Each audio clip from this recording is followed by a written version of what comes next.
like both teams to the grand final of this year's World School Debate Championship. I'd like to proceed the debate. I'd like to pass the microphone to the chairperson to proceed the debate, please. Thank you. Ladies and gentlemen, welcome to the grand final round of the 26th World Schools Debate Championship. You're about to watch a debate where encourages a high level of exchange between the two teams. Each speaker will have 8 minutes to make their speech. After 1 minute, the time to go signal once. After this, the debaters on the other team may offer points of information to the speaker. Debaters must stand up when they offer points of information. The speaker may choose to accept or decline a point when it is offered. At 7 minutes, the time to go again signal once. After this, no more points of information may be offered for the rest of the speech.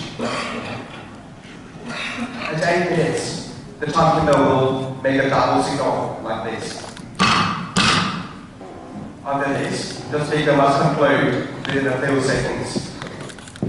There will be a short break at the end of each speech for the judges to complete the notes.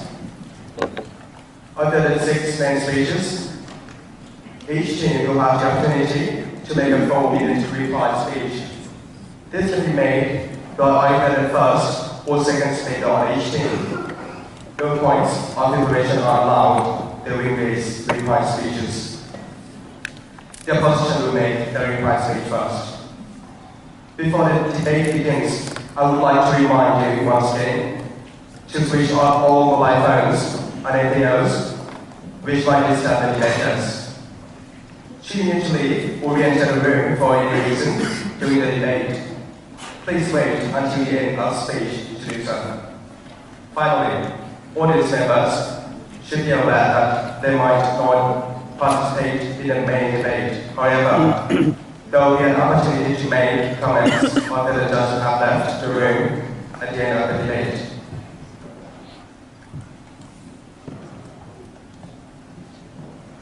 So now I would like to introduce the proposition team. In proposition for this debate, we have the team from South Africa.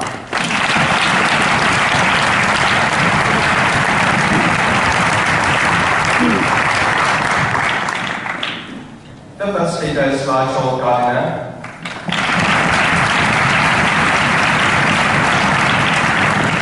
The second speaker is George Bloomberg. And the third speaker is Sam Masker.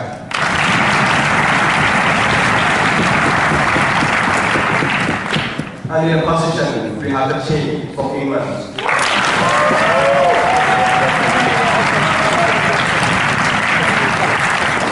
The first speaker is Ellie Shire.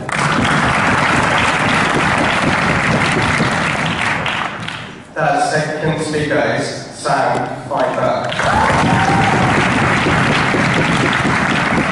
And the third speaker is Will Cook. The motion for this debate is this House believes that an Asian political union is an impossible dream. It gives me great pleasure to invite the first speaker for the opposition team to open the debate. Please welcome Rachel Gardiner.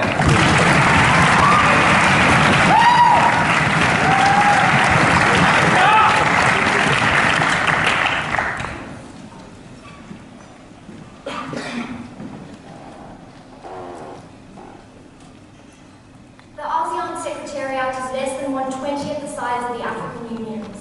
For 53 years, the organization has failed in even its most basic diplomatic functions. It is characterized by chronic inaction, political stagnation, and divisive internal disputes. It can act only on consensus and only on the least controversial issues on the regional agenda. Far from being a viable dream, in a diverse and unstable region, ASEAN political union is a distant nightmare. ASEAN exists in the status quo as a platform for facilitating some level of political and economic cooperation. And so with that in mind, what we would define as a political union as side proposition, aside from varying diverse forms of political union, is a common factor that would result in a cession of some of the most important government functions to a central elected authority. This would have to include common monetary and fiscal policy, centralized defense and military authority, unified policy, open borders, free trade, and common currency. Without these things, side opposition and use of down man is going to have to defend why their idea of a union is valuable in today's status quo. Although the states may retain some limited provincial power, they will be unable to opt out or challenge centralized policy and decision-making. And so the dream, therefore, in today's debate is that of a stable, effective, and mutually beneficial union, and the achievement of such would require immense, detailed structural reform through intensive negotiations. So today's debate is not about what we would like to see in an ideal world, and it is not about absolute theoretical possibility.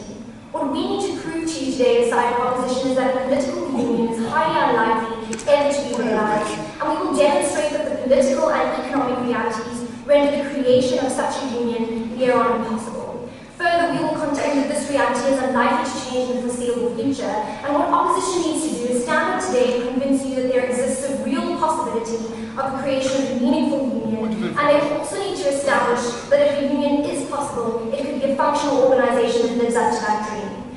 So I will be bringing you two lines of argument as first speaker rather in today's debate. Firstly, that the nature of ASEAN means that a political union is nigh on impossible, and secondly, that even if structural reforms can theoretically be achieved, member states would never be able to meaningfully pursue these. So firstly, when you look at the nature of ASEAN as an organization, we need to understand, that this is born from a fractious and conflict-prone region immediately following the unification of Vietnam. It was designed with the primary aim of limiting strife in Southeast Asia, and over its 53-year existence, ASEAN has developed a particularly institutional culture with a specific set of principles. These are centered rather on policies of consensus, principles of non-interference, non-intervention, and conflict avoidance, and I'll take you in a minute. 3 of the 14 fundamental principles of their charter, which was signed in 2008, speak directly to the importance of sovereignty and non-interference. Yes, sir? Given that an ASEAN economic community will be established by 2015, how likely is further economic integration to continue? So what we'd say is that the political union is far more, ladies and gentlemen, than simply establishing economic integration. We talk about systemized establishment of unified central control. We think you need to understand first and foremost that even the union you speak of at economic integration is fraught with many problems, and my second speaker will analyze them specifically. But more than that, we need to engage what the reality of the political union means, more than simply ideas of economic integration. So ultimately, we see that the ASEAN way indicates a process of regional interactions based on directness, informality, and consensus building. This culture is the only thing that holds ASEAN together in the status quo, and it is this very culture which limits its ability to even consider political union. This can be seen through their passive reaction to the common revolution in Cambodia against Dalman and the subsequent Vietnamese invasion, their refusal to take a stance on the intervention in East Timor, their silence after the Malaysian incarceration of Anwar Ibrahim, and most recently their failure to act on the persecution of Muslim Rohingyas in Myanmar, their inability to solve Thailand and Cambodia border disputes, and their stalemate of the territory dispute in the South China Sea. As a political union, ladies and gentlemen, action on these issues would be necessitated, and so in order to remain what they are as an organization, ASEAN could never politically unify. In a region with stark competing interests and serious disputes, the only way to preserve unity is to stay above the fray and not tackle the most controversial and politicized issues where consensus can never be realized. So what do we need for political union to be realistically achieved? We need a clear vision and understanding of what that will look like, and a constructing of such a vision would require hard discussion and compromise with core ideologies, both of which are completely impossible under the ASEAN model of diplomacy. Given how deep the roots are between these nations, they can do nothing else, and so we'd say and conclude that ASEAN's very nature makes political union an impossibility.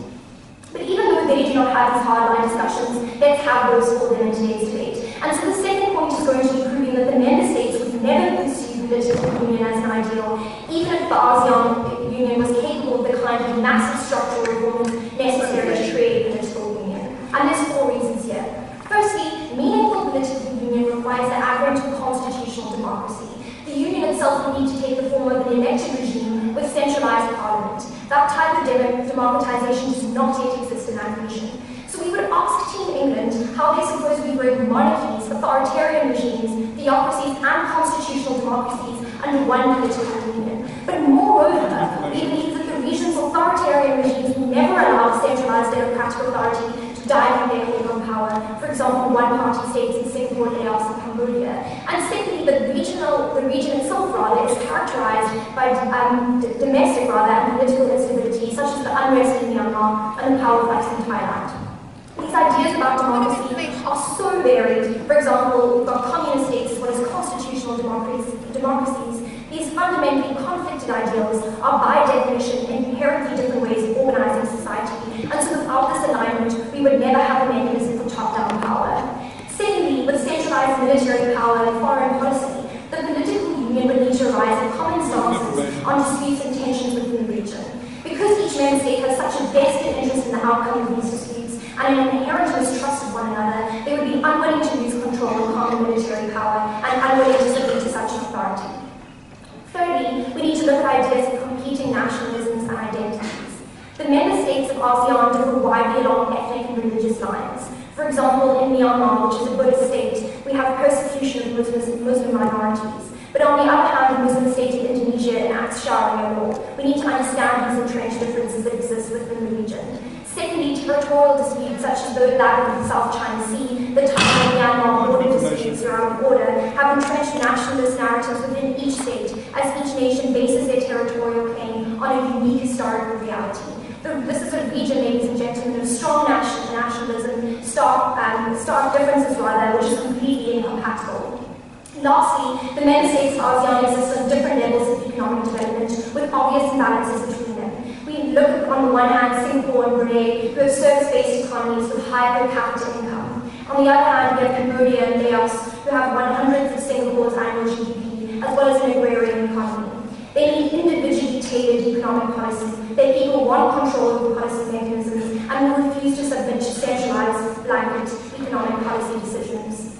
Ladies and gentlemen, the realities of the region and of ASEAN as an institution itself means that the political union is highly unlikely to ever be realized. Team England will use today's debate because it is a debate about the real world. Thank you very much.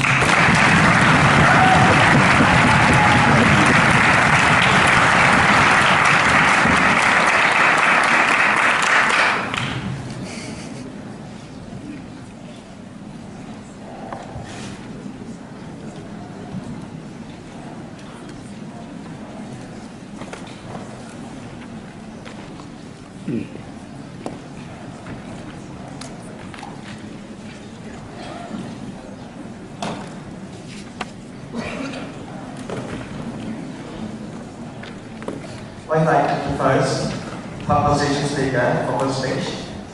And now to open the case for the opposition. I call upon Ellie Shearer.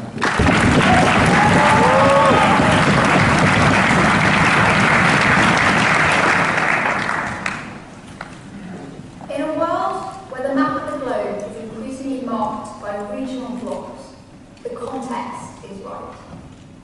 In a peaceful region, with broad consensus on policy making and a strong economic union, the starting point is right. And in a century where problems in domestic and foreign policy require regional solutions, the incentives are right. Ladies and gentlemen, ASEAN political union is coming, and Team England tell you today that when a region has common markets, common problems, and common goals, common governance will follow. To outline our stance in their debate and to engage with the definition we were given by South Africa, we firstly agree on the broad definition of political union in terms of ceding control of some decisions to a central body, but we completely dispute their specific instances of what this will entail in terms of fiscal, monetary and defence union. Ultimately, these were features that were not even present in the European Union until very late in history. Ladies and gentlemen, if the European Union, no thank you, is not a political union, we might as well all go home, because I don't know what it is if it's not that. In terms of what we think we need to look for in ASEAN political union, we're talking about a commission to make and enforce policy, a regional court, a common foreign policy, and perhaps even a parliament. These are all features that can and probably will arise in ASEAN.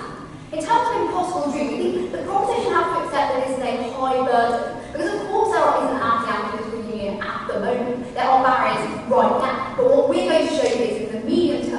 barriers will dissolve. But ultimately, that is a gradual, incremental process. The Treaty of Rome, ladies and gentlemen, was not built in a day. And we will give you reasons on our side that ASEAN is on the trajectory towards that union.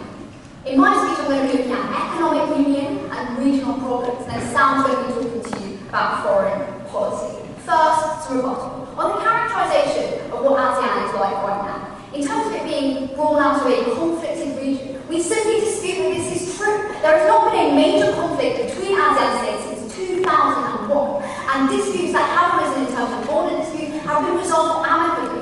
In terms of the Pedro dispute, for example, in Malaysia, no thank you, in Singapore, that was arbitrated by the ICJ, no thank you, and both parties accepted the ruling. And finally, we say that even if conflict is a barrier to political union, what was Europe after the two world wars if not conflict war? That is not a barrier to political union. In terms of non-intervention, we would point you to the example of the extensive declaration of human rights that exists in the ASEAN body that I'll come to later. A contentious issue that consensus was achieved on, so we don't think it's true that these nations will always stick to non-intervention. In terms of the constitutional democracy criteria for political union, we say firstly there are trends towards democratization within ASEAN as a group. Even the most extreme example of Myanmar has been able to carry out diplomatic visits to the US in 2013, something that was unthinkable under the years of military junta. But we also say that the most extreme examples of Singapore and Brunei that they could bring us make up less than 1% of the total population of ASEAN. That's not grounds they can win this debate on. On terms of differences, we push South Africa to tell us what about differences means you can't form a political union. Do they think that all of the countries in the EU share the same political identity? No, thank you. We say, in terms of the nationalisation point, ultimately, whilst nationalistic rhetoric may still be present in Southeast Asia, the governments are increasingly moving towards economic pragmatism. While their growth rates are high, they recognise that as their number one concern. No, thank you. In terms of economic differences were present between Germany and Portugal, Ireland, Greece, and the European Union. Germany still had a strong incentive to develop those markets, just as Singapore have a strong incentive to develop the market of Vietnam that has 90 million people that can access Singaporean goods and purchase those goods if it invests in a political union. Now, why economic union makes political union inevitable?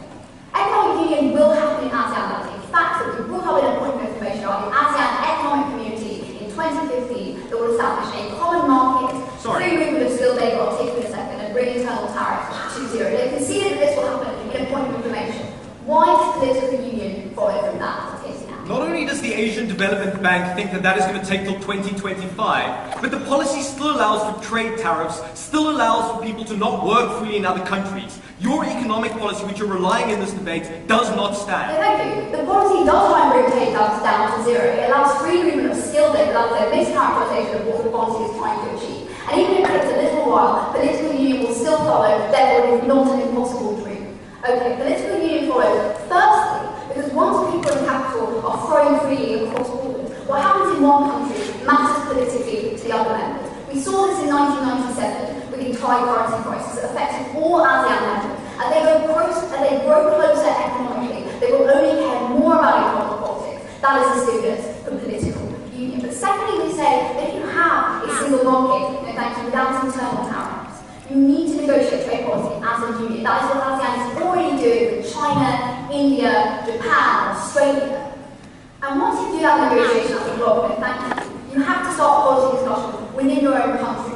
Partly because of the fact there are industries each nation will want to protect that have to be discussed, such as Vietnam and Cambodia seeking to protect their car industries from Indian competition. But also because trade negotiations are often tied up with other political concerns, like the US choosing to put military bases in some countries in exchange for trade deals. And so those decisions need to be made politically as well. That necessarily requires some kind of permission to make those decisions. That is a step towards political union. But finally, we say that economic integration requires proper regulatory measures to control the movement of goods and services, such as common labour or intellectual property and patent protection. Because these are inherently political decisions about the role of state in free markets or the extent of individual rights, we say ASEAN will have to form some kind of political consensus on them to be able to get to this economic union. And we say ultimately the steps from economic integration to political integration don't necessarily require a buy-in to a pan-continental ideology. So nationalism isn't as big a barrier as South Africa tries to tell you it is. Charles de Gaulle was a notorious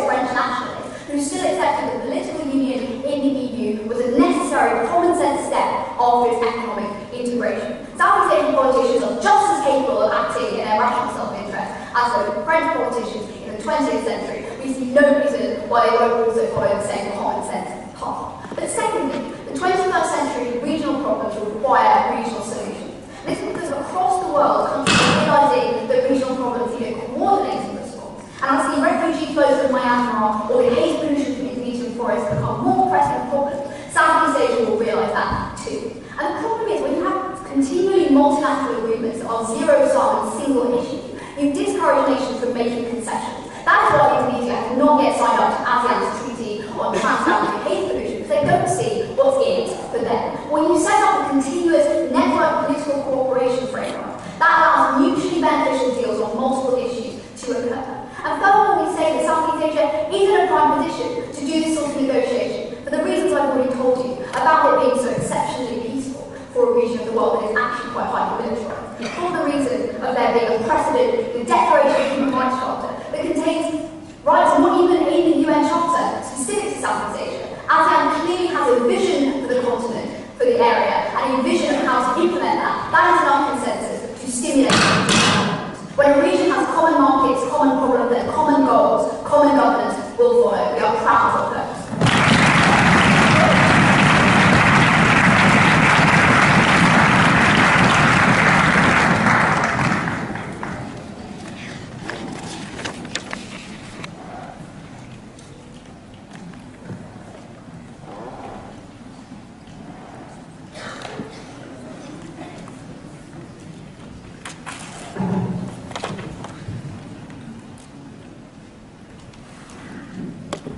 I'd like to first opposition speaker for her speech.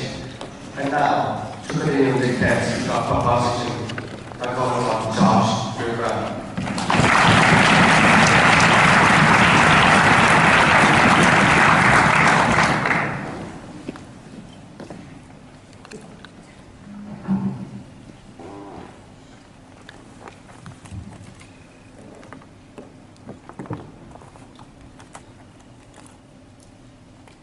When the Rohingya people are massacred in Vietnam and massacred in Myanmar, ASEAN does nothing. When Thailand and Cambodia clash on their border in 2008, 2009 and 2011, ASEAN does nothing. England is going to lose this debate because they have misunderstood what the body we're talking about is. And that is a body that is fundamentally incapable of addressing the issues that are present in their region. The boiling ethnic divisions, the bad political situation. But most importantly, they're going to lose this debate because they've misunderstood what political union is. Because when Europe falls apart economically, and when Europe falls apart politically, Angela Merkel stands up and says it's time for political union. Because after 17 years of struggling for economic unity, Europe has yet to achieve political union, and that is why they are still struggling. The truth of this debate is that in reality, we are never going to get to a political union within Southeast Asia. So, my first speaker has already shown you that due to the nature of the politics and ethnical divides on the ground, we are never going to embark on the journey towards political union. I am now going to extend our case by showing you that even if we did embark on this journey, the negative feedback and resistance we create means we will still never reach the end. So, two levels at this point. Firstly, pernicious influence by external actors, and secondly, the creation of internal popular resistance. Now, before I do that, I'd like to address some rebuttal. And the first thing we have to understand is exactly what we're talking about in today's debate when we talk about political union. Because England can't escape their burden. They're not going to need to tell you that we're going to get some wishy-washy kind of political union, maybe. They're going to need to tell you that we get proper centralized government, proper regulatory unity, proper monetary unity, proper freedom of movement. That is what Europe is still trying to achieve in stated aims. That is what we think proper political union is in today's debate.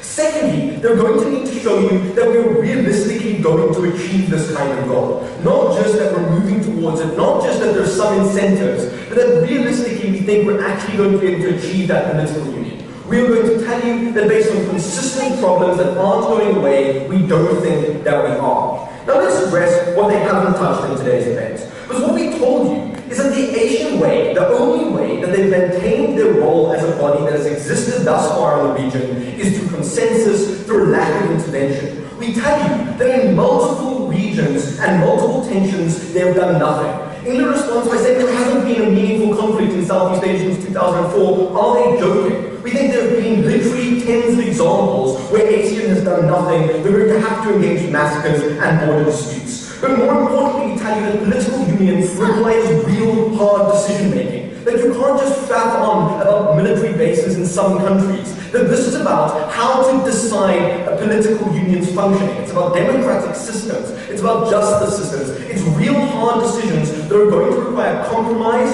on the parts of members. Thus far, ASEAN has proved completely unable to make these kind of assertions, to make these kind of decisions. They haven't been able to address the nature of the decisions we're going to be making. But moreover, they've left our analysis completely untouched as to why, inherently, we are unable to form a proper union. Because in terms of politics, how are we going to reconcile the monarchies, the democracies, and authoritarian states? Are they ever going to receive authority? No response. In terms of tensions, we tell you that these countries are fighting against each other, that Vietnam and the Philippines are engaged in regional disputes over the Spratly Islands, that they can never give up their militaries. No response. We tell you that there are social issues, that we get ethnic divides between Muslims and non-Muslims in the Southeast Asian region, that these divides are different depending on which country you're in, and that different countries are not going to be able to work together in a union. And we tell you that economically these countries are different, that fundamentally they're going to need to tell you why rich, developed, service economies like Singapore don't need different policy to agrarian economies that we see in other places like Myanmar. But then they destroy the only part of their case which rarely stands in today's debate, which is that there's some kind of developing economic union. We think we're sort of shifting towards a kind of place that can agree on different decisions. Let's get this out the water. Firstly, we tell you that's only going to be achieved by 2025, not 2015. They think they're doing it next year. They haven't made nearly the level of progress they need to. Secondly, it's a massively watered-down kind of intervention, because you can still place limits on imports. Because in sensitive industries, which is basically every industry as defined by the Charter, you can still place tariffs.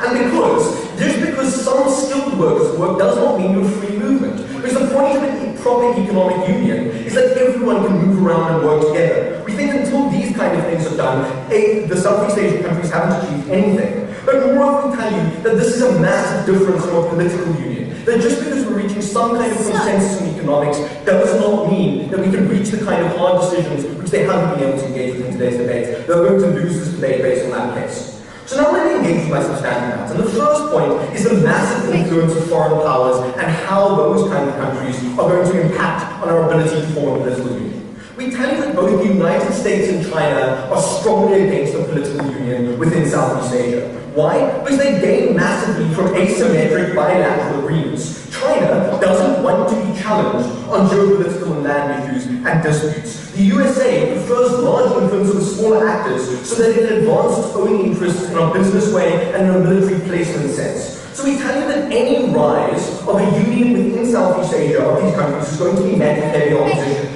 How? And I'm going to take it in a second. Because China and America influence strongly different actors in this scenario. We tell you that China invests heavily in Laos, Cambodia, and Myanmar, forming 80% of FDI. And the United States trade with Thailand, Vietnam, and the Philippines is up to 65% of their trade. These kind of countries have almost absolute sway over the policies of Southeast Asian nations. Yes, ma'am. If ASEAN nations don't have shared values, why did they agree on an extensive human rights charter? Because human rights are basically the only thing humanity can agree on, ladies and gentlemen. That's pretty obvious. But what we can't agree on is how to keep those rights intact. Because even though they agree on that charter, they still fight with each other and kill each other. And given those kind of violent uprisings, they will never be able to work together in a political union. So, the soft power influence of the United States and China means that China can force Cambodia to take things like the Spratly Islands completely off the Asian agenda. We tell you that because of this power, China will literally just tell Cambodia that they should stop this union while they can, because if not, they're going to suffer. Moreover, what we tell you is that these kind of influences divide ASEAN. That when you've got some countries being influenced to be liberal economically and politically, but China funding socialism in Laos and Cambodia, these kind of countries will never be able to work together in a functioning union. They are divided by the people who influence them. But moreover, we're going to create a massive backlash amongst the people. Why? Because let's look at Rachel's analysis and extend it a little bit. We tell you about ethnic divides and about national conflicts. Even if we assume we can start a union, what happens? What happens when Thailand is flooded with Cambodian workers who start to take Thai jobs? What happens when popular Muslim laws in Brunei are struck down in favor of the Western justice found in other countries? People get angry, ladies and gentlemen. Much like we've seen in Europe, people become nationalistic. They blame other nations for taking their jobs. They blame the union for forcing things on their countries. We get a rise of anti-unionism. We see the rise of parties like UKIP and the Front National in France. We see popular protests in the streets of Athens. We think these kind of things are going to happen to Southeast Asian countries when they attempt unification. Because England hasn't shown you why Southeast Asian nations can make the hard decisions. Because we've told you that we will never engage in this journey, and that if we do, we will fail to achieve our goals. I am proud to propose.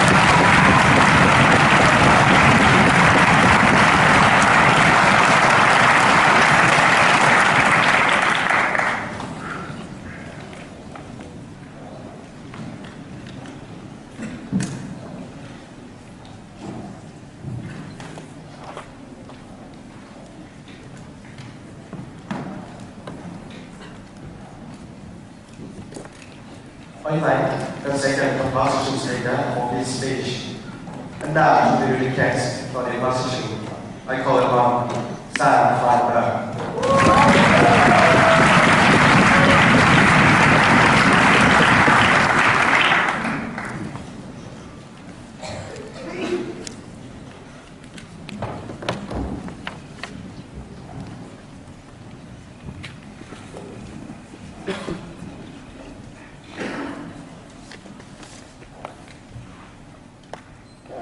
In the recent European Parliament election, most of Team England was eligible to vote. We didn't, and neither did almost anyone else. Because in Europe, the European Parliament approves the budget of the European Commission. But even in years when it has not, the Commission continues to function. And so the European Parliament does not carry out its only function. This is just one of the ways in which Team South Africa have fundamentally misunderstood what it means to be a political union. It does not mean you need a parliament. It does not even mean you need democracy. It does not mean you need fiscal union, which the European Union does not have yet. It does not mean you need a collective security agreement and one military, which the European Union will never have, because NATO already exists. No thank you. And it does not mean you need to be able to opt out. More on that later. But firstly, we tell you today that when regions have common markets, common problems, and common goals, common governments will follow. We've told you two things. Firstly, we've given you a point about economic union, how that leads to deeper political union. Secondly, we've talked about regional problems, how that does the same. Thirdly, I'm going to discuss foreign policy. This is in direct clash with the last speaker's material on China and the USA. First, some rebuttal. Ladies and gentlemen, I have lived in America and I've lived in the European Union for almost a decade each. They are very different countries. One is a political union. The other is a state. If it is seriously South Africa's contention that a state like America is what you have to become before you can be classified a political union, that is ridiculous, and we should just finish the debate right now and all go home. Thanks very much. I have to continue. Merkel, to be clear, does not say let's have a political union. She says deeper political union. Emphasis on the deeper. Just a minute. Then we ask them a point of information, why have they agreed on human rights if they can't agree on anything? And they say, well, because human rights are the one thing that everyone can agree on. I wish that were true. Unfortunately, in many countries in the world, it is not. That also ignores the fact that the ASEAN Human Rights Declaration went far beyond the Universal Declaration to include things like water, sanitation, communicable diseases. And it is incredibly patronizing for Team South Africa today to stand up in front of you and tell you that ASEAN can agree on some things like human rights, but cannot make the hard decisions in their own self-interest that would be required to form a political union. Go ahead. Europe is a failed model, and it is breaking apart. It is not something you can defend in today's debates. There are no benefits without proper centralized decision-making Thanks very and much. economics. Europe is not breaking apart. Indeed, by your own analysis, it is growing closer together. Secondly, it does not mean just because Europe has made some mistakes that the ASEAN political union cannot look at those mistakes and avoid them. Then they tell us the union will backslide. Ladies and gentlemen, this misunderstands Southeast Asian political culture, which places a tremendous amount of weight on saving face. Doing so, forming a union, and then backsliding would be incredibly humiliating. They're going to have to bring us a lot more than those flimsy reasons why people would be prepared to save faith to do it. Then they say, ASEAN is toothless. If this is true, that is clearly an issue of great shame for the ASEAN nations, because no one likes being inactive, which is, if anything, an incentive to create the kind of political union that can solve these disputes. Then they say, there are loads of political disputes over in ASEAN. That means we'll never get political union. These are over tiny islands, ladies and gentlemen. These are also things that you need a union to resolve. That is a reason to have union, not a reason why it cannot be achieved. No, they've never given us a mechanism about why any of these differences mean that union cannot be achieved. Substantive. ASEAN has incentives to create a unified foreign policy, and no one else has incentives to stop them. This point has two layers. Firstly, ASEAN will create a common foreign policy because it is in its interest to do so. Secondly, once this process is unleashed, neither the US nor China has the ability or the desire to restrain it. First thing to know is that individually, ASEAN nations will always be the vastly unequal partner and deal with either of the two regional giants. For example, the fact that America is able to shove its military bases into the Philippines against the will of over half its people. And to paraphrase Henry Kissinger, who do I call if I want ASEAN? It is simply not as powerful in foreign policy to have multiple actors hoping to reach a collective stance on every issue, rather than having single individuals empowered to respond to fast-moving global situations. Moreover, ASEAN has more of a voice collectively than the nations in it individually. We already see that ASEAN is able to get the world's attention when they come together. Look at the East Asia Summit, which brings China, Russia, the USA, and other countries to discuss East Asian issues in a way which is genuinely unthinkable without ASEAN. Go ahead. When China asked Cambodia to drop the Spratly Islands from the agenda of their conference, they did it without a whim, even knowing it would break the convention. China and America have absolute say over these countries and will stop the union forming. Great, that's coming right up in just a minute. Furthermore, ASEAN have also proved that they care about internal regional issues. In 2006, ASEAN, for instance, forced Myanmar to give up its slot in the rotating presidency amidst uproar over their oppressive government. Given this, and also given the enormous benefits of presenting a united front on foreign policy to the rest of the world, it is clearly in the interest of ASEAN to create an effective regional body. And once the process of creating a political union starts to flow, neither America nor China can or will stop it. That's because the question to ask in this debate, ladies and gentlemen, is not, does China want an ASEAN political union? Rather, it is how will China respond to such a union once it begins? And crucially, we already have clues as to what this answer will be, since we are already seeing the convergence of ASEAN foreign policy as historical Chinese allies move towards America and vice versa. Look at Myanmar, for example, formerly a Chinese puppet state that is now opening up to the West, opening up to investment, opening up to democracy. Look at the example they want to talk about. America's historical friend, Cambodia, which is now adopting closer ties to China. These nations, though, are not switching, they are merely converging towards a third way. Because ASEAN political union's foreign policy is already happening. There are signs that where countries do this, the US and China will not stop them. Few reasons. Firstly, because the US and China's biggest fear is the other gaining dominance in the region. Since an ASEAN bloc will combine both of their allies and their opponents' allies, it will therefore lie somewhere between the two and carve out an independent foreign policy. That process is likely to be accepted by both. Secondly, these countries are limited in how much they can push back because they're increasingly unpopular in Southeast Asia. There were anti-Chinese riots in Vietnam last year. We already told you about American bases in the Philippines. Thirdly, to the extent that economic harmonization in the region works, that creates trading partners for both China and the US while reducing the risk of conflict. At a time when both China and the US are seeing long-term structural decreases in their rate of growth, we think they'll be welcoming to booming new markets with open arms. That's just one more reason why we tell you today that when regions have common markets, common problems, and common goals, common governments will follow.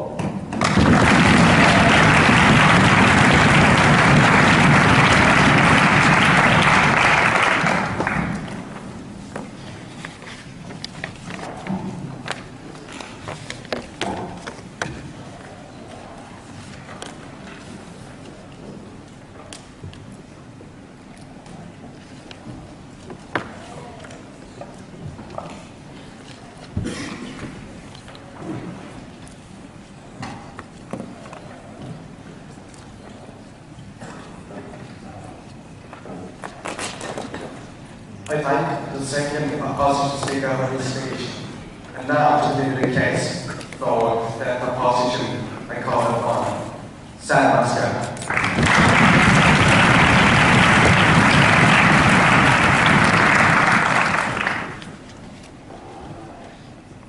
Their country may have been the ones who brought English to our land, but now that's coming back to bite them. Because England has lost today's debate, and they've lost today's debate for two reasons. Firstly, they told us that nations with common markets and common goals will move towards common governance. But they failed to understand that we're not talking about countries with common markets, we're not talking about countries with common economies, and we're not talking about countries with common political goals. We're talking about fundamentally and irrevocably divided nations. Secondly, they've lost because they failed to understand the burden imbalance in today's debate. Because what we have to understand is that for the formation of a political union to happen, four things need to be in place. You have to have the right incentives, you have to have cohesion, you have to have compatibility, and you have to have a right institutional framework.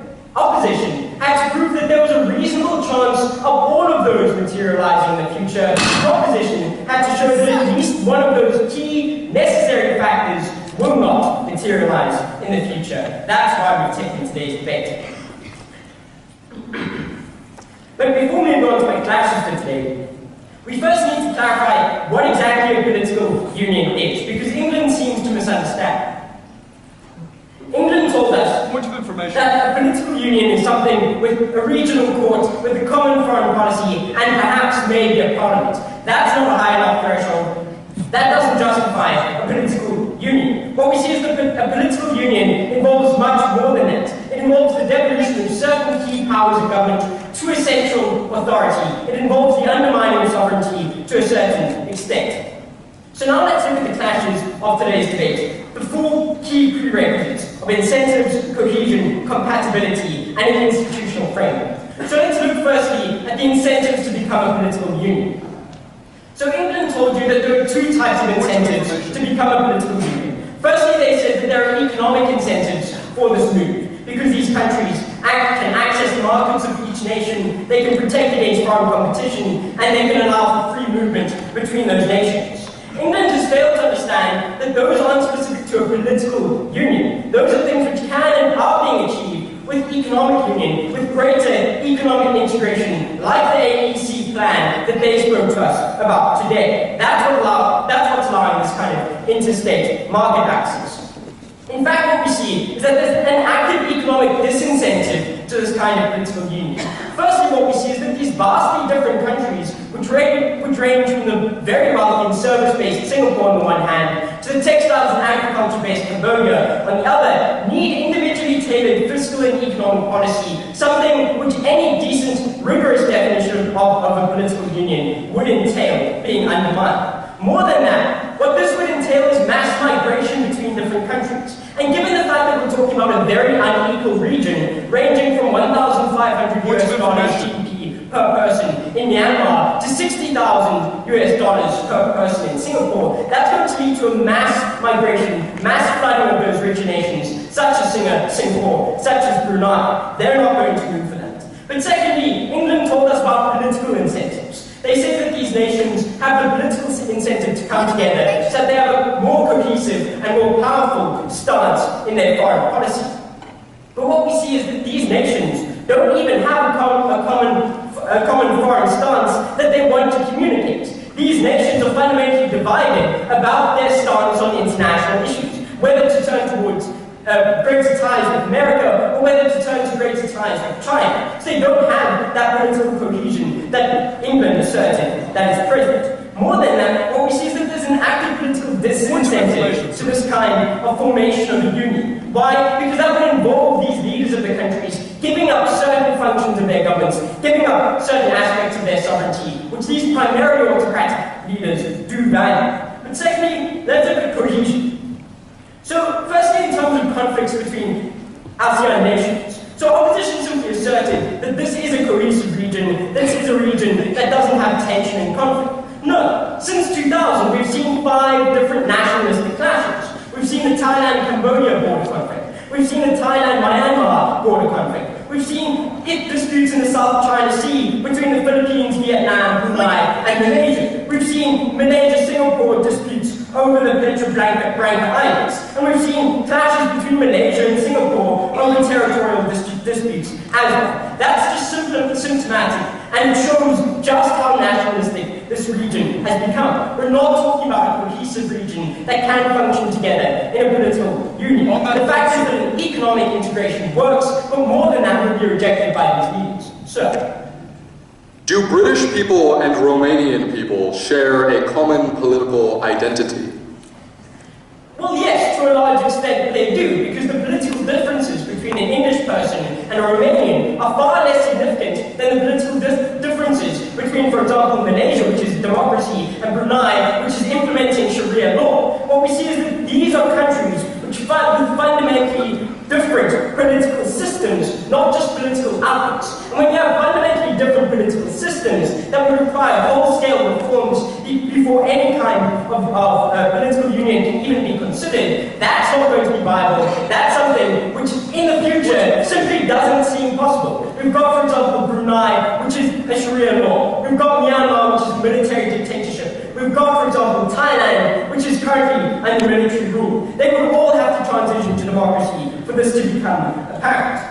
But more than that, we've got serious religious divides undercutting tensions in the region. So, for example, we've got two majority Islamic nations in the region, Malaysia and Indonesia, with serious tensions with nations such as Thailand and the Philippines, where there are Islamic insurgent movements in the north and south, respectively. Our position can't just assert that this is a united, cohesive region. But thirdly, let's look at compatibility and why a political union would simply not be possible. So firstly, what we see is that these countries are not economically compatible. We're looking at nations with fundamentally different economies. Economies which are in different sectors, economies which are at different stages of development, ranging from Laos and Cambodia to for example, Singapore and Brunei. What we see is that those economically vastly different countries don't have so many economic goals and can't simply be grouped together. They aren't going to go for that. That's why this is an impossible dream. But secondly, in terms of political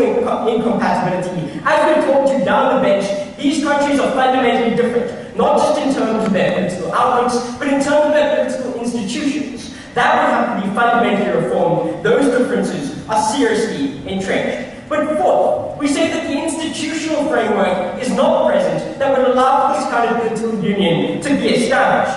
What we see is that England has simply asserted that ASEAN as an organization is effective simply because it's going to get the ABC by 2015. Implementing the ABC, getting trade agreements, is a completely different ballgame to establishing a political union.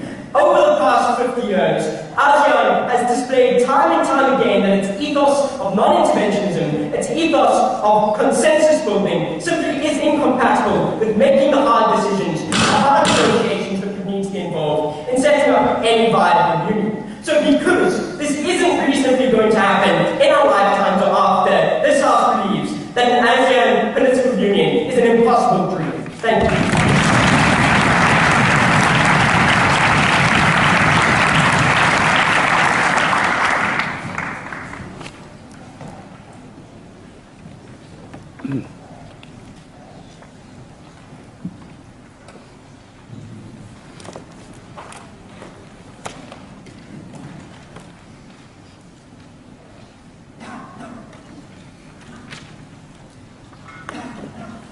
I thank the third proposition speaker on this stage. And now, to do the case for their position, I call upon Will Cook.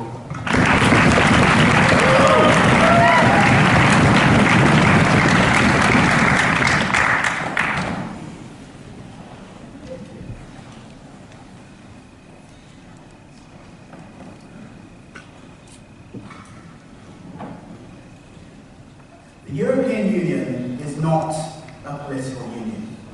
Those are the words we heard from the mouth of all three South African speakers today.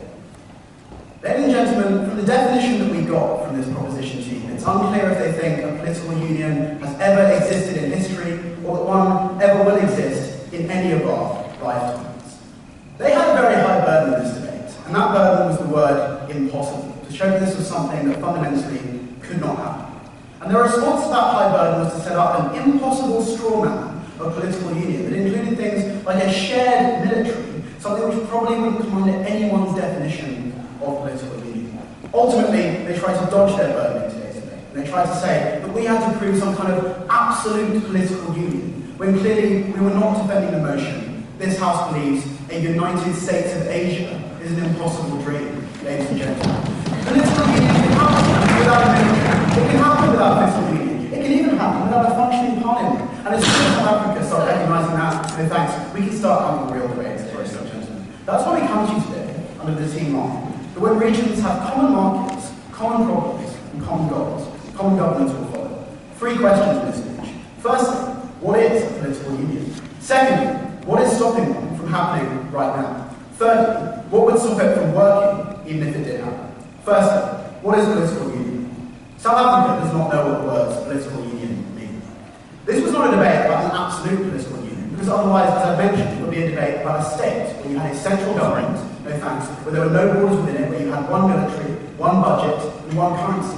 That is not the definition of political union that is acceptable in today's debate. You cannot say that you need a fiscal union and a military union, because no political union in history has happened there. We would ask South Africa if they think a political union has ever existed in history. Go ahead. If it's just about some agreements and some common stances, then why do we even need a political union to achieve what you're talking about? It's not about some agreements, those are multilateral agreements. It's about a collective decision to pool sovereignty in some senses in order to make collective decisions. No thanks. That is crucially not about having all of your policies the same, but rather about having some of your policies the same on certain things that affect everyone. But then they say the EU isn't a political union. The reason why is because Angela Merkel has said we need political union. Except, as Sam points out, they clearly haven't listened to Angela Merkel's speeches, because she says we need closer political union. The European Union is a political union. In fact, part of the reason I know that is because I live there. We vote in elections for a parliament which is holds responsible a commission which makes laws which everyone follows. If they don't think that the EU is a political union, we might as well not have this debate. No thanks. Ultimately, as I said in my introduction, the burden on proposition was high. But crucially, the burden they tried to push on us was nowhere near as high as they said it was. We don't need to prove that you need all of the facets of any political union you could possibly conceive of to have a political union. You can certainly have a commission and a court, no thanks to other bodies that do some of the functions and still have a political union. Because crucially, it is about that decision to pool sovereignty. But secondly, it is also not enough for them to say, well, if it's not going to happen in 10 years, it won't happen ever. It took the European Union 45 years to get from becoming the European Coal and Steel Community to the Maastricht Treaty in 1990. In fact, it might take longer in ASEAN. We accept that it might take even as long as that. That is not to say that it is impossible. That is to ignore their burden in today's debate. Secondly, what is stopping it from happening? 2 characterizations of ASEAN. Firstly, that ASEAN is weak. We say fundamentally, ASEAN doesn't like that. And the reason it doesn't like that is exactly what Sam told you about the doctrine of saving face. It does not like being seen as a body that cannot face up to regional problems. This suggests in many ways that they want political union to get past issues like AIDS pollution, no thanks, like refugees, which no matter what people say, affect everyone. No thanks. But the second characterization we get is an assertion that ASEAN is non-interventionist. We bring you the example of the Human Rights Charter, and they say, well, everyone agrees on human rights. Even if that were true, no thanks, the ASEAN Charter goes well beyond even the human rights that everyone agreed on in the Universal Declaration. It gives rights to things like clean water, and to sanitation, to treatment for diseases. And fundamentally, in fact, that's what they misunderstood about ASEAN. The second thing they say is that you need to be democratic to be a political union. This is unequivocally untrue. You can have a commission which has leaders from democratically elected states and from non-democratically elected states. But the second thing that we would say is that even in some of the examples of dictatorships, there are democratizing trends. In Malaysia, the opposition came as close as it has ever come this year to winning the election. Even in Myanmar, the military junta is releasing prisoners and is making steps towards democratization the USA is recognized. No thank you. The second reason they give is ethno-nationalism. The first thing we would say is it is deeply patronizing to the people of Southeast Asia to say they cannot get over their differences in order to solve collective problems. We said actually Southeast Asia has been a model for the world, no thanks, of economic pragmatism over nationalist differences. Part of the reason why they've signed things like the free trade agreements. Secondly, lots of countries regions have ethnic differences. They need to show us why the ones in Southeast Asia are so unique that they must be insurmountable. Thirdly, you don't need to be some kind of pan-Asian in terms of your ideology, to support an ASEAN political union. Rather, like Charles de Gaulle was, you can be a pragmatist who accepts incremental steps of political union. But then they said, in fact, they tried to mischaracterize this, right? They said, well, what Team England are doing is just proposing economic union.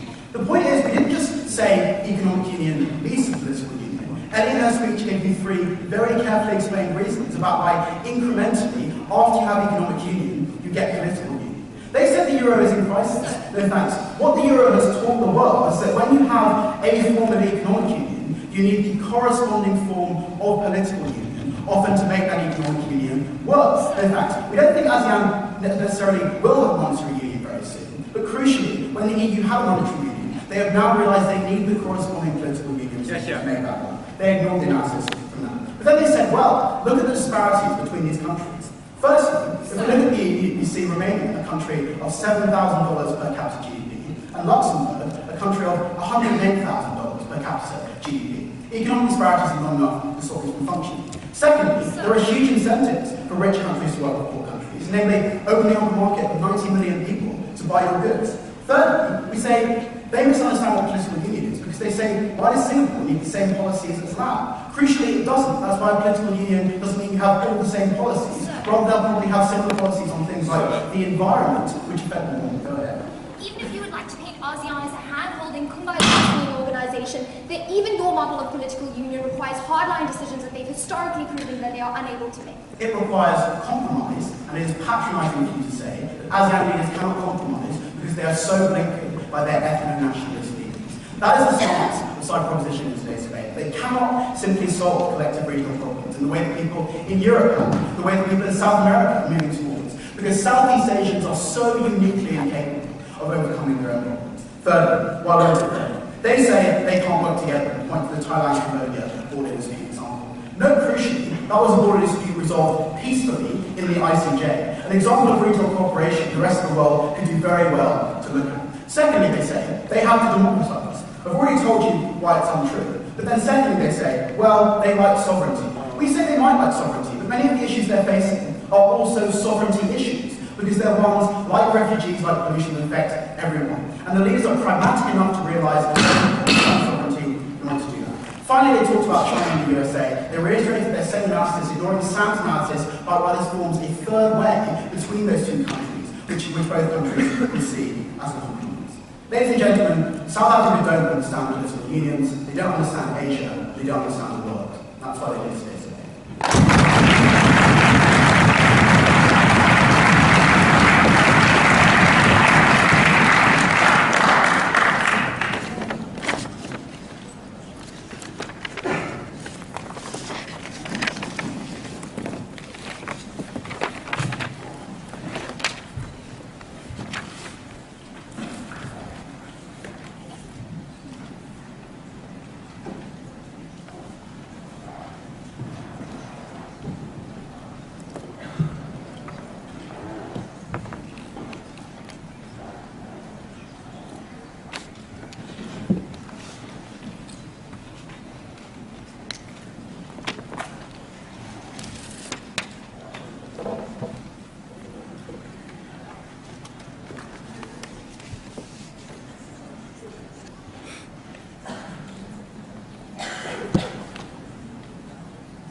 I thank the further opposition speaker on this stage.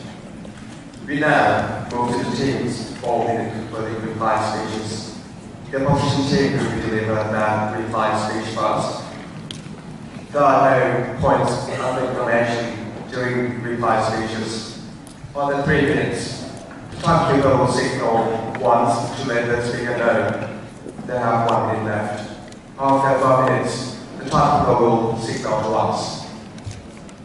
To deliver the opposition's reply speech, I call upon Alicia.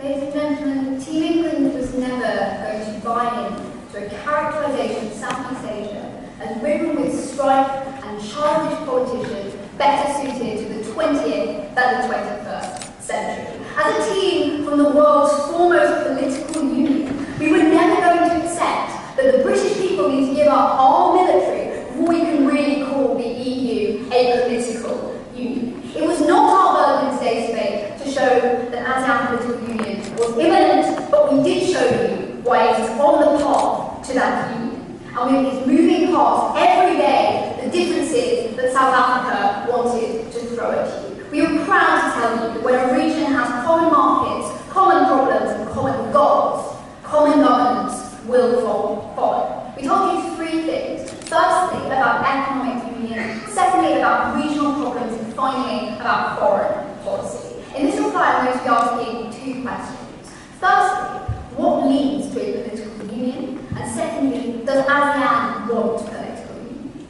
On the first question, we gave you right from the beginning two features of ASEAN that put it on the path to political union. The first is economic union. And South Africa relished this notion by saying that they couldn't argue that the AEC is not going to happen, even if it is in 10 years rather than 1. They couldn't argue that ASEAN is already negotiating as a bloc with major powers like China and India.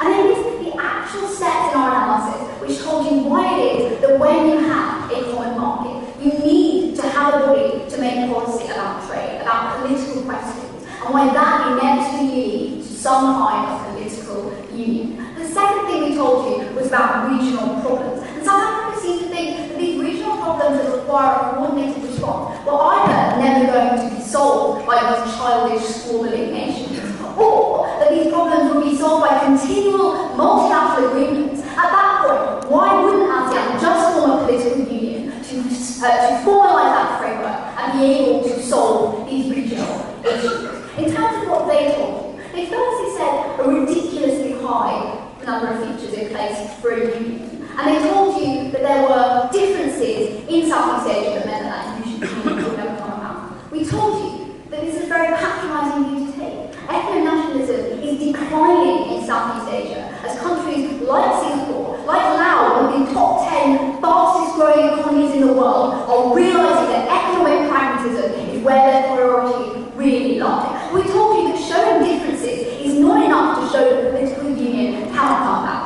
As a British person who has been to Romania, I revel in the diversity of the European Union. I recognise that our differences may be there, but we are able to come together in a political union. That's why ASEAN is on the path to political union. But secondly, does ASEAN want this union? Well, they told you that British countries never join political unions. We told you, look at what Germany did in Ireland, in Portugal, in Greece, investing in new markets that benefited them by being able to access these markets, sell their goods, and make a profit. That was untrue. But we also told you that on sovereignty issues, pooling sovereignty can help to overcome some of the worst threats these nations face to their sovereignty, things like air pollution. And so that is why they will buy into a political union that brings benefits to them overall. Finally, we told you why the third way in international relations is what ASEAN wants to achieve regional plans. It's something they're already doing in the East Asian side that can prove so successful for them. We told you it wasn't a debate about what China wanted, but rather what China would settle for. And ultimately, having all of the ASEAN countries have a neutral buffer zone rather than some in North and some in America was a better solution for both powers. Ladies and gentlemen, when a region has common markets, common problems, and common goals, common governance will follow. We were proud to oppose.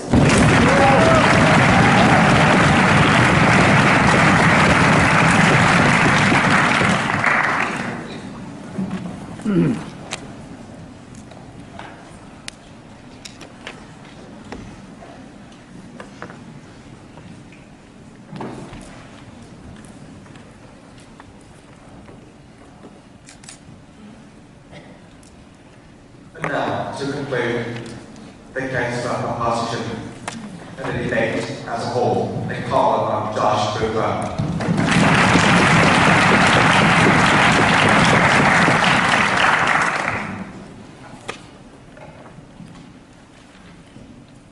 When they talk about pooling sovereignty and decision-making, they must be talking about a common parliament with binding decisions. When they talk about one foreign policy, they must by extension be talking about one military to enforce that policy.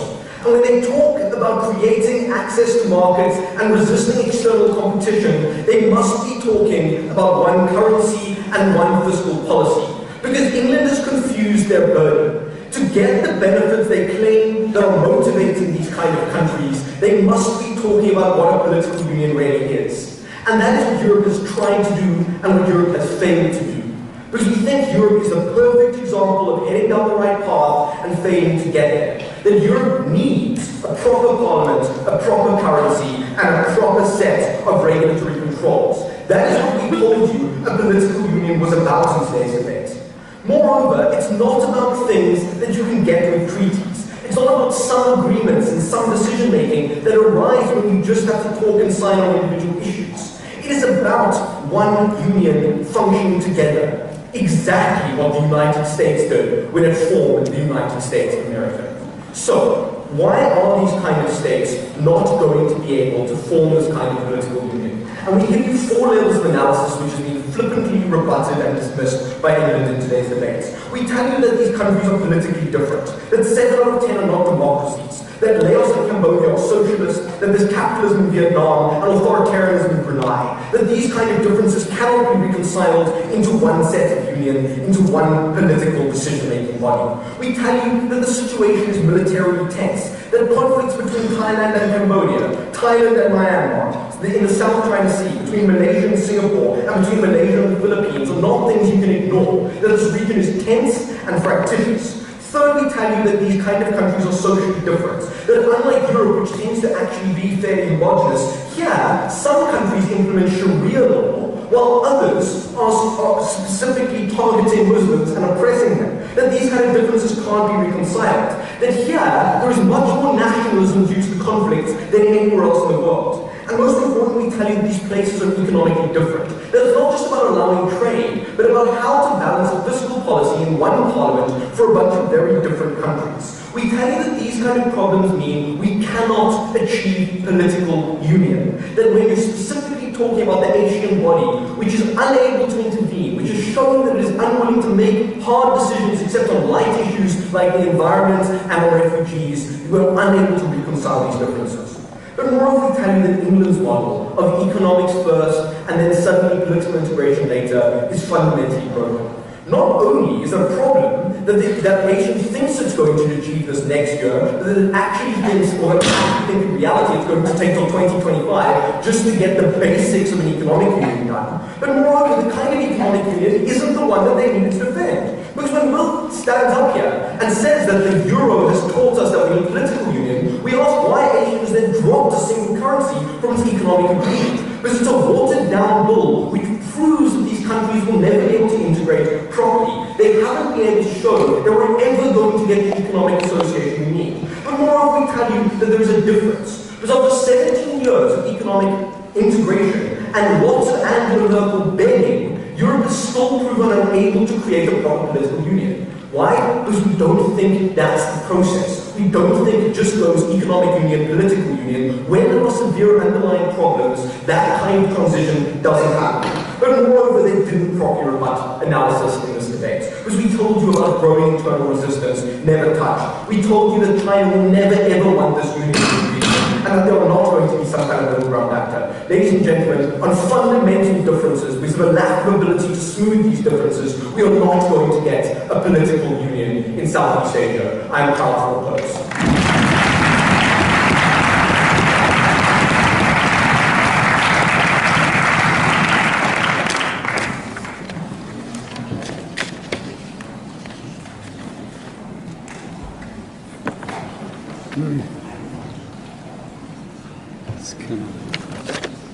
Are we going to stay here?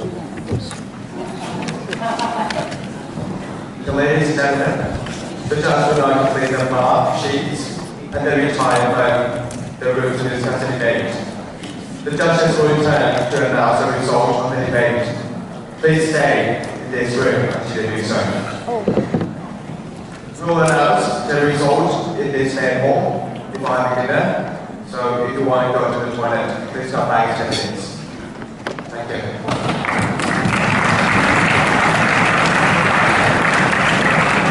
back in about 10 minutes. The judges will, there is a room that is allocated for you as well. So you use your adjourn. Most of all, the biggest thanks is reserved for you, the debaters. We literally would not be here without you. You are the heart and soul of this tournament, each and every one of you, and it is an honor and a pleasure to be in the company of so many of you once a year. So thank you so much.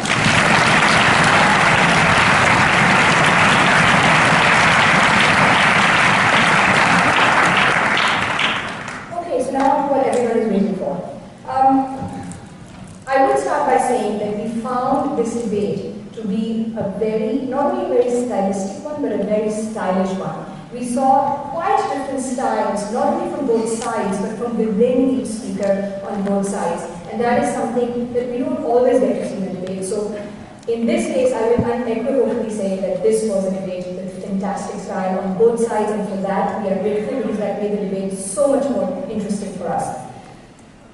On content and strategy, so this is where a lot of this debate actually boiled down to. We had the proposition set up a pretty strong reasoning for why a political union, for how a political union needs to be defined, with a common economic policy, a common military, a common government, and as was eventually admitted by the end of the debate, pretty much a union that brings ASEAN states to a group like the United States of America. As the judge put it, this was quite an idealistic line, but we were interested to see how it would evolve and unfold as the debate progressed. England were quick to challenge that right out of the gate. They felt that such a strong and binding definition of a political union was not needed. England's attack on the definition, however, rested quite heavily on telling us that the EU is actually a political union. And as the debate progressed, the definitional issue actually shifted away from what a political union should be and what it needs to be, and whether EU is a political union or is not a political union. So as the debate progressed, we would have liked to hear more about the elements that make the EU a political union, or the reasons that EU is not a political union, if the definition of a political union is going to rely so heavily on that. We did feel by the end, though, that one of the sides was a bit more flexible and a bit more responsive on this issue, although it did not become the major issue for the debate the way it did. We heard from the proposition that the past has a great bearing on the present, that ASEAN has been ineffectual in the past and continues to be ineffectual in the present. From the opposition, we heard that ASEAN has already made some hard decisions in the present that require political cooperation, and the impending common economic policy is one of those and will eventually lead to a political union. We heard from the proposition further that the differences in the region were actually too great to be overcome. Whether they were that different countries had different political systems, there were different ethnic issues and territorial disputes. We heard from the proposition that regional problems actually require regional solutions, and that they do see examples of cooperation and therefore shades of the seeds of a political union being sowed today. We felt that the clash on both of these arguments could have been developed more, but the majority of the judges were pretty clear in which way this clash fell by the end of the debate. Finally, we heard what was actually one of the most sophisticated arguments in this debate about non-ASEAN interests in the region. So we heard from the proposition that the US and China were and continue to be and will continue to be against cooperation because we have traditionally used the region as a proxy battleground on many interests, on many fronts. From the opposition, we heard a more sophisticated response, which was that as allies come together, their strategic interests, the US and China's strategic interests, are actually changing in the region, and that ASEAN members have incentives to have a unified policy on many grounds. So ultimately, what are the questions that became critical in this debate? Well, before that, one more thing that we'd like to point out. We felt that there could have been a lot more engagement in terms of both sides attacking each other's positive cases more. And one of the ways of doing that is to accept 2 points of information. And we would have liked to see more of that happen in this debate. It would have made for an even more interesting clash. Okay, so finally, on to the two questions that became very critical. The first question was, does South Africa's case support the motion not just within their definition, but even outside of it? And this is where the split, this question did influence the split decision. And the second question was, what trend should we be paying more attention to? Should we be looking at what happened in the past and therefore assuming or thinking that this will continue into the future? Or do we see changes, important changes in the present that harken a different future from what the motion is proposing? The answer to the second question is that we do see some of these changes happening, and we do buy the argumentation that it will make a difference, that an ASEAN political union may not be an impossible means of debate. In a 7-2 split has gone to 8-1.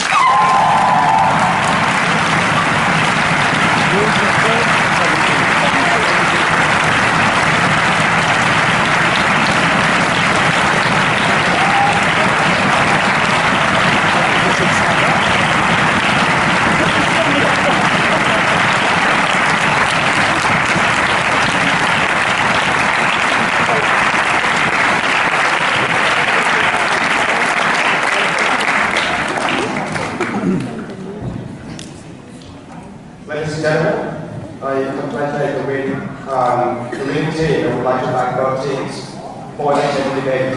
Please give them a hand to show our appreciation.